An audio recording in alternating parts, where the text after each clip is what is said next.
Today we are going to explore a fascinating linguistic phenomenon in Malaysia. Hello everybody, my name is Timothy and I want to welcome you to this channel where we are going to talk about the history of Chinese languages in West Malaysia and Singapore. But in this particular video, we are going to cover the whole of Malaysia. Yes, we are going to discuss a very fascinating linguistic phenomenon which is apparent across Malaysia, and if you are not a Chinese Malaysian or Malaysian Chinese, you might not be aware of it. If you are a Malay or an Indian and you are not familiar with Chinese languages, you might not know this. This might be new to you. However, this is something which I would say almost every Malaysian Chinese are aware of. And the thing is, if you were to travel across Malaysia, anywhere, just pick any town and go from town to town, you will discover that the language used by the Chinese, and when I say the language, I mean the Chinese language used by the Chinese, keeps on changing from town to town. You can be traveling from Penang to Bukit Mertajam, and then you hear suddenly a community of people who are speaking a different language. For example, in Penang, we speak Penang Hokkien. But if we go to Bukit Mertajam, you may still hear Penang Hokkien, but you will also hear a sizable community who speak Teochew. And then, if you move down to Taipei, it's back to Hokkien, and that Hokkien is very similar to Penang Hokkien. Then continuing on, if you go to Ipoh, suddenly you hear Cantonese. And then going further down, if you go to Sitiawan, the language changes again to Fuchong. And going to Lumut, to the coast, is back to Hokkien. So this is something which every Chinese are aware of. And I myself am a Taishan Cantonese living in Penang. And living in Penang, my parents were also from Penang. We speak Penang Hokkien. Despite being Cantonese, I have to shamefully say that I don't speak Cantonese.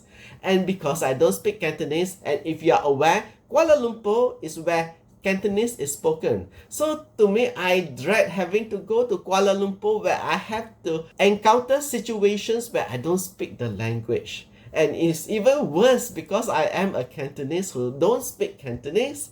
I'm a Taishan Cantonese. On the other hand, in Kuala Lumpur, you will find many Hokkien people who don't speak Hokkien. Yeah, there are Hokkien people who don't speak Hokkien but speak Cantonese fluently. So you can very well see that the languages of the Chinese people in Malaysia is by town. So Penang is Penang Hokkien or Hokkien. And then if you go to Ipoh or Kuala Lumpur, it's Cantonese. And there are some smaller communities such as Sitiawan would be Fuchong or Hokkien. And then as I mentioned earlier, Bukit Mertajam, there's a sizable community of Teochew. And if you go to Balai Pulau in Penang, there are still people who speak Hakka. So it's a random distribution. To say random is not completely true because later I will show you a pattern, of the dominant languages, Hokkien in particular and Cantonese. But before we go into that, one more thing is that you may say, what about Mandarin? Yeah, all the Chinese speak Mandarin, right? Well, to a certain extent, that is true. Mandarin is the languages that is taught in school, and so most of the Chinese people now know Mandarin. Alas, I again do not learn Mandarin because I do not go to a Chinese school. But that aside, majority of the Chinese people would know Mandarin. So Mandarin would be their written language. But in addition to the written language, they have their mother tongue language, which quite often, if a person is Cantonese, the mother tongue language would also be Cantonese. And in some family, it will be Hokkien or Teochew and so on. But that is not as dominant as the town language.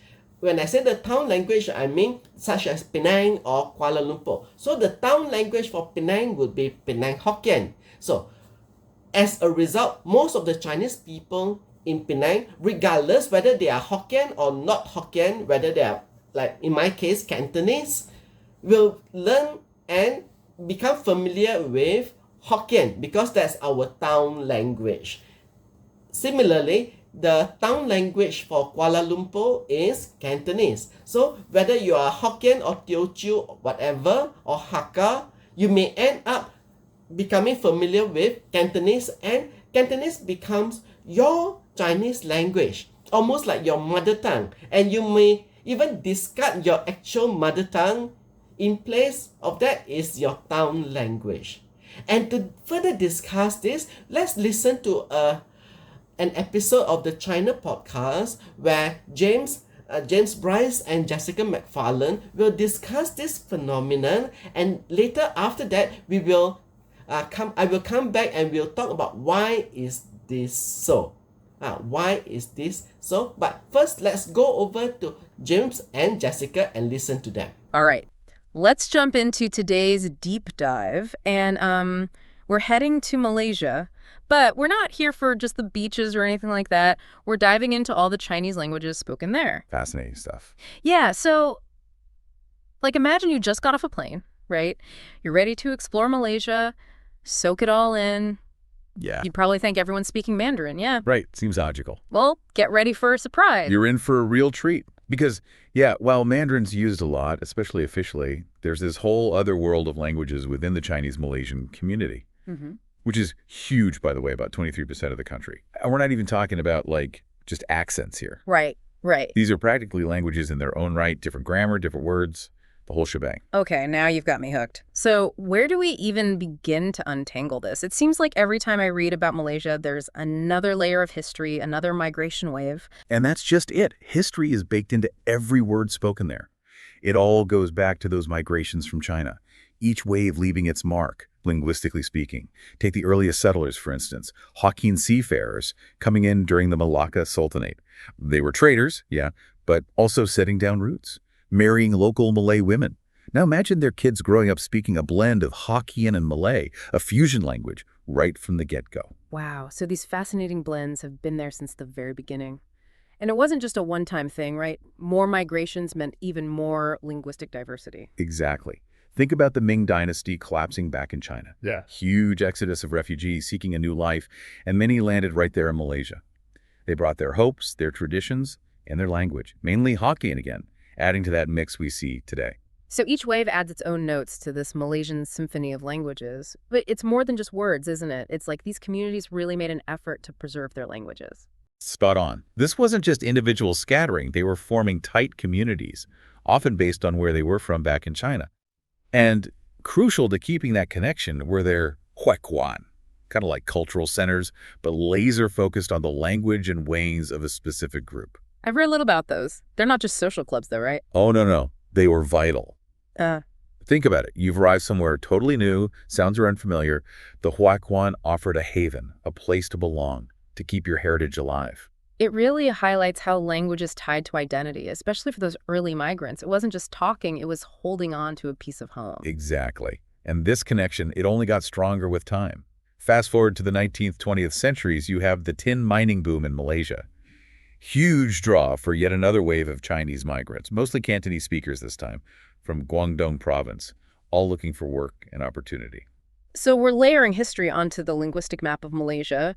First, the Hokkien settlers, then those fleeing the Ming, now these Cantonese speakers during the Tin Rush. And that's exactly what you see reflected in the languages spoken in different parts even today. It's like the country is a living, breathing testament to how languages and migration shape a nation. This is already so fascinating. It's like each region has its own linguistic signature based on those who settled there. Can we take a virtual tour and hear how these languages actually sound? Let's do it. Let's start with the bustling streets of Kuala Lumpur. Okay, so we're in Kuala Lumpur. What's the soundtrack to our walk? What are we hearing? So picture this. The energy is through the roof. Street vendors hawking their goods, friends catching up over steaming bowls of noodles. And the language, tying it all together, Cantonese. Makes sense. It's the legacy of those Guangdong migrants we talked about, drawn in by those tin mines. It's woven into the city's DNA now. Yeah. You'll hear it in the markets, in those traditional tea houses, even in the fancy offices of today's businesses. It's amazing how these echoes of the past are still so present. Absolutely. But it wasn't just the capital, right? This Cantonese wave, it had a wider impact. Oh, for sure. Think Petaling Jaya, another big urban center. Cantonese is strong there, too. Yeah? And then there's Ipoh, famous now for its food scene and beautiful old buildings, but it was built on tin, you see. Right. Yeah. The echoes of those Cantonese-speaking miners, they're still there in the city's character. It's like we're tracing history through language, isn't it? Not just the words, but the stories behind them. Okay, I'm ready for our next stop. Where to? Let's hop over to Penang, an island off the western coast. Now, remember those early Hokkien settlers? I do. Penang is where their linguistic legacy really shines. But there's a twist. The twist. Okay, now I'm even more intrigued. It's not your typical Hokkien, not anymore. Over time, Penang Hokkien has absorbed bits from Malay, English, even other Chinese languages spoken on the island. It's a real melting pot of languages, mirroring Penang's history as this crossroads of cultures. I love that analogy. So it's not enough to just understand the words. You have to appreciate how they reflect the mixing of cultures over time. That's amazing. Okay, let's keep moving. What other linguistic gems are we going to uncover? Let's journey eastward to Sabah, a state renowned for its natural beauty and diverse heritage. Beautiful place. Amongst the rainforests and mountains, you'll find communities where Hakka is the main language. And remember how we discussed those tight-knit communities and how they helped preserve languages? Well, with the Hakka, it's a prime example. Okay, I'm really curious about this. How did those close community ties affect Hakka in Malaysia? Imagine arriving in a new place, right? Yeah. Often facing hardship, uncertainty. For the Hakka, who often migrated as families or even whole villages, their language was vital, a lifeline. Right. It was how they kept their culture strong, how they supported each other. They relied heavily on oral traditions, stories, songs, knowledge, all passed down in Hakka. So it was more than communication. It was about keeping those family and cultural connections alive in a completely new environment. Exactly. And this strong sense of community, it wasn't limited to Sabah. Oh. Down on the peninsula, in places like Kampar and Perak, Hakka communities thrived, keeping their language and customs going strong through those social bonds. It shows the power of language to tie us to our past, but also to build a sense of belonging today. This is giving me a whole new appreciation for language. It's like every word carries the weight of history, of shared experience. Okay, we've explored the energetic Cantonese of KL, the unique Hokkien of Penang, the resilient Hakka communities. Where to next? Let's shift gears a bit, head south, to the lively cities of Johor Bahru and more. We're going to encounter Teochew. Teochew. I've heard bits and pieces, and it always struck me as having a very distinct sound, almost musical. You're right, it has a unique melody. For those who grew up speaking it, Teochew is more than words. It's the sound of family, of childhood, of shared heritage. You'll hear it in the lively chatter of hawker centers and traditional songs passed down, and in the everyday conversations of the older generation, keeping those connections alive. It makes you realize the different ways language can evoke a place, a sense of belonging. Even if you don't speak it, just hearing the rhythms and tones adds another layer of richness to the tapestry of Malaysian Chinese culture. Okay, we're getting close to the end of our tour. What other languages are we highlighting today? Let's pop back to Penang for a moment, but this time, we're zeroing in on a language deeply connected to the island's food. Hainanese? Okay, you had me at food. Tell me more. Imagine the smell of fragrant chicken rice, the rich, bold taste of kopi, coffee, made the traditional Hainanese way. These are just a couple of the gifts Hainanese immigrants brought to Malaysia. They often worked as cooks, setting up stalls and restaurants that quickly became local favorites. So their influence might not be as obvious in other areas, but their mark on Malaysian cuisine is undeniable. Absolutely. And to round off our linguistic journey, we arrive at Cebu, a town in Sarawak. This is Phu Chau territory. Phu Chau. Haven't heard as much about that one. What makes it so special there? Imagine a town where even today, you're more likely to hear Phu Chau on the street than any other Chinese language. It's remarkable, really. Shows the strong sense of identity among the Phu Chau people, who mainly came from the Fusu region in Fujian province. Wow, that's fascinating. What drew them to Cebu? In the early 1900s, Cebu was a hub for rubber plantations. The Phu Chau people, known for their work ethic, were drawn in, became a major force in the region. And just like the others we've talked about, They brought their language with them. It really highlights how economic opportunities and migration patterns are inseparable from the linguistic landscape. It's not just about where people ended up, but why they went there in the first place. This virtual tour has been amazing. It has been a whirlwind. But I think it underscores a vital point. Even within the Chinese-Malaysian community, you have this remarkable diversity of languages, each with its own story to tell, its own path through history. It makes you realize that even when we think we know a culture, there's always more to discover. And language is such a great tool for that. Absolutely. But there's another layer to this that we haven't explored yet, the role of Mandarin amidst all these heritage languages. That's right. We've focused on these distinct languages, but Mandarin's influence is growing, especially in cities and with the younger generations, right? You've hit the nail on the head. While these heritage languages are still going strong, particularly in more rural areas and within families, Mandarin, often called Standard Chinese, is definitely gaining ground. So how do we reconcile this? Is it a case of one replacing the other, or can they coexist? It's a balancing act, no doubt about it. Reflects the complexities of identity in a globalized world. But I think we should dive into that after a quick break, don't you think? Definitely. I'm already hooked and eager to explore this dynamic further. We'll be back right after this short message.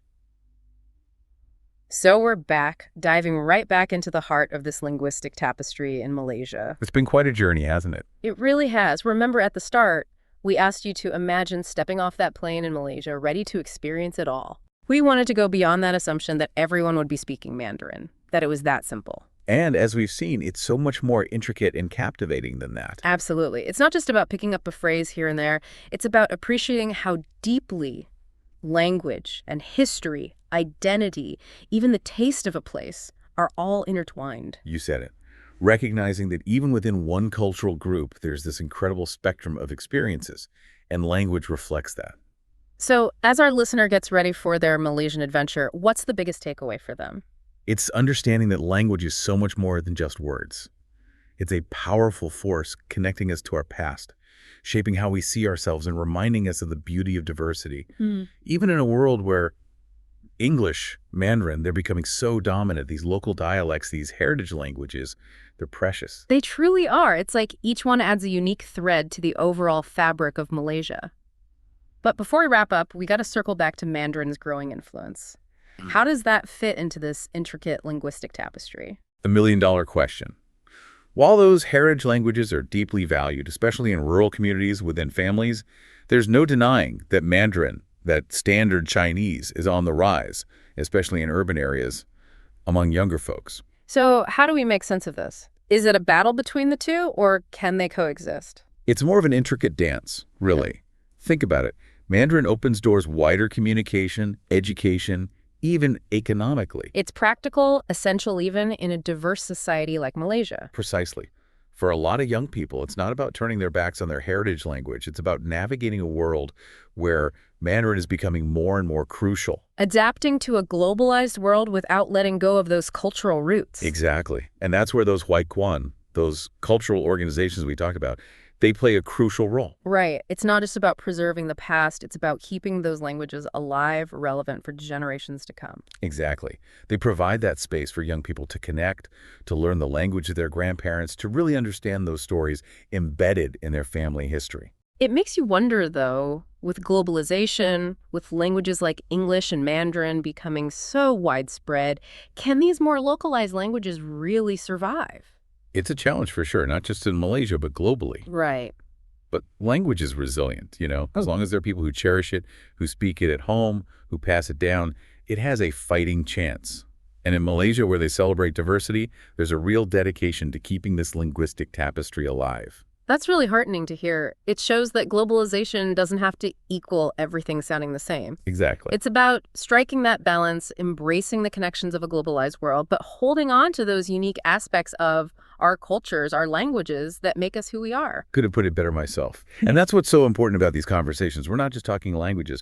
We're talking about the forces shaping our world. Yeah. The good and the bad that come with a more interconnected yet diverse global society. It's about recognizing that diversity in language and in every other form is something to cherish and protect, not to erase. Well said. Well, it seems we've reached the end of our deep dive into the vibrant world of Chinese languages in Malaysia. A pleasure, as always, exploring this with you. And to our listeners, we leave you with this. As you encounter new cultures, new languages, embrace the chance to learn, to truly listen, and to appreciate the richness each language holds. You might be surprised by what you find. Until next time. So now, we have already determined that different towns in Malaysia where there are Chinese people living, you will find different Chinese languages being spoken there. And now we go to the question of why? Why is that so? And to understand why that is so, we have to go back to the wave of Chinese migration, which I covered in the video, which I'm going to put here on the history of the Chinese in West Malaysia and Singapore, because what I have explained to you regarding the four waves, the Peranakan, Baba Nyonya, Lao Cat, and Sing Cat applies here also. Yeah, and if you understand that, then it will show to you why it is so, because the distribution of most of the Chinese in Malaysia, in particular West Malaysia, follows that four waves which I have explained earlier. So, just a quick recap of the four waves. One is the Peranakan. Peranakan is the product or the issue of the marriage between seafaring Hokkien merchants, largely Hokkien, with Malay women, and this is confined to Malacca, and their issue or their descendants speak Malay. So that is the first wave, and this is focused on Malacca. The second is the Baba Nyonyas. The Baba Nyonyas is, as I explained, the product of refugees who fled mainland China, particularly Fujian province and to a lesser extent Guangdong province, and were distributed across Southeast Asia. And in the Malay Peninsula, they were distributed in two areas according to their dialect. So the Changzhou dialect or the Changzhou variant of the Hokkien language, the settlers populated the northern part of the Malay Peninsula and the southern part of the Isthmus of Kra, while the Changzhou dialect, the Changzhou variant of Hokkien, the settlers populated the southern part of the peninsula. And one thing which I would like you to take note right now is that all the places where Hokkien is spoken are along the coast. Why is that so? Because in the past, when the refugees arrived, there is no reason to go further inland. And you have to remember too, those refugees, the Hokkien refugees, are, as they were in Fujian province, people who live along the coast. And the very reason they fled mainland China is because they were not able to, they do not want to move inland because of the Great Clearance. During the Great Clearance, they were forced to move inland so that they are detached from the Ming rebel loyalists. So the Ming rebel loyalists were holding out in Taiwan. So instead of moving inland, they fled. But they flee to places where they can continue their life as it were before. So being fishermen who are accustomed to living along the coast and making a life along the coast, they continue that life here in Malaysia today, and you will find pockets of Chinese settlements all along the coast, whether it is Kuala Kedah, whether it is in Pontian or Batu Pahat or Sekinchan or Klang, and all over, you will find that it is Hokkien settlers, and those Hokkien settlers who live there, if you were to ask them about their ancestry, firstly, they might not be able to explain to you all the way back then, because firstly, the language that they are using is a spoken language. When their forefathers arrived, there isn't yet Mandarin. Mandarin, the written language, isn't around, and the written form of Chinese back then is a privilege only for a small group of elites. So those elites are the merchants, but these refugees are not the merchant group. The merchant group comes back later in the Lao Cat.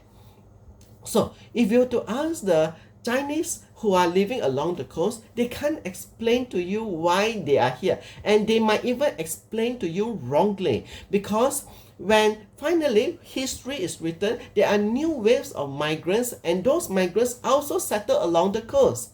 And they may give you the history of later migration, but not why they were there in the first place speaking Hokkien language. So the reason they are speaking Hokkien language and living there is now lost into the fog of time.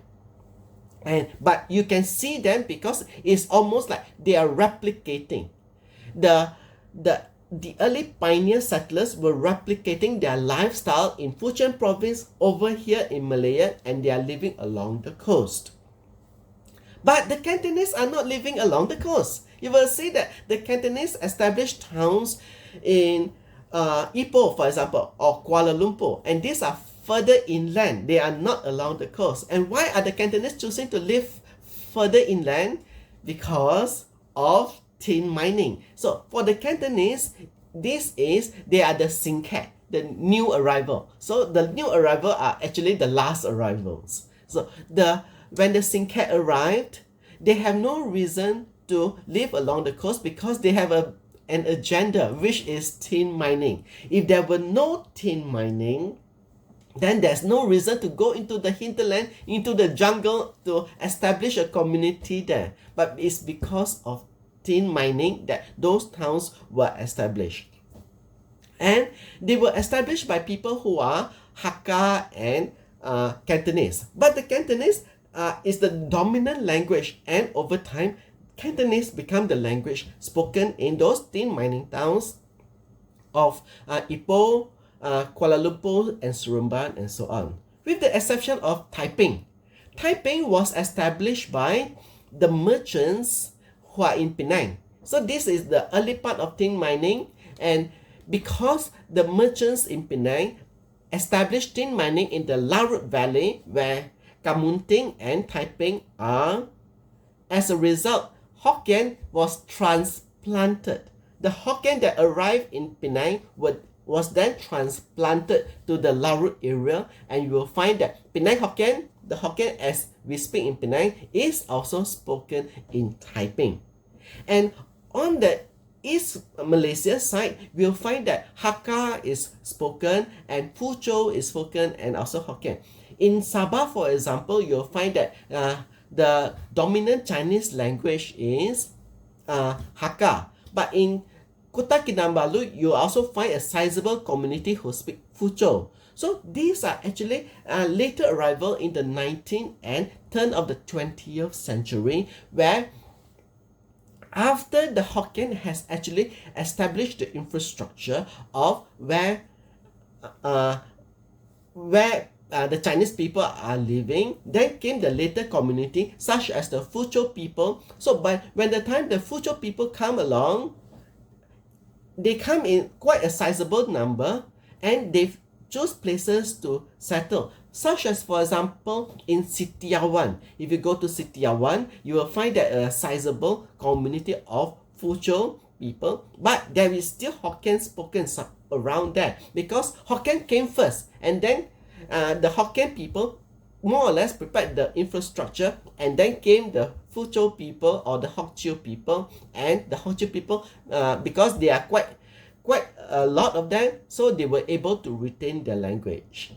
This phenomenon actually you can see in everyday life even today. If someone were to migrate to Australia, for example, so if you were to go to Australia to live, eventually he will take on the language of the Australian.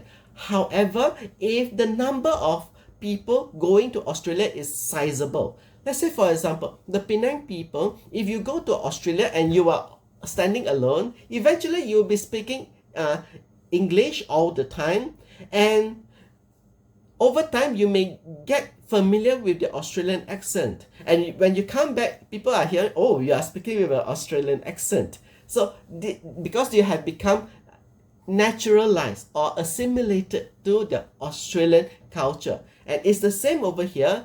When I told you that in Penang, for example, we have Cantonese, we have Teochew, and so on, but all these people, they have embraced Penang Hokkien as their language. Just as if you were to go to Australia, you may embrace Australian English as your language.